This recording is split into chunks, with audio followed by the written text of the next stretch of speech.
ਵੀ ਹੁੰਦੇ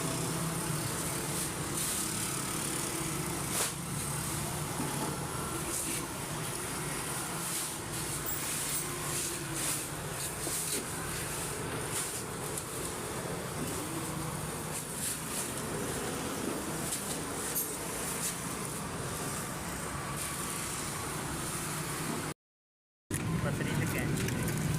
सादा ये काम बनाना भेजा साइड थोड़ी दूर से ये ना बेचा भी उन्हीं ਤੁਹਾਡਾ ਤਾਂ ਕਿ ਰੇਸ ਬਰੂਸ ਵਾਲਾ ਖਤਮ ਨਹੀਂ ਹੋ ਗਿਆ ਸਾ ਸਾਡਾ ਬੈਕਰੀ ਵਾਲਾ ਆਪਣਾ ਆਇਆ ਤੇ ਹੁਣ ਅੱਛਾ ਜੀ ਗ੍ਰੇਸ ਵਾਲਾ ਖਤਮ ਹੋ ਗਿਆ ਬੈਕਰੀ ਵਾਲਾ ਠੀਕ ਚੱਲ ਰਿਹਾ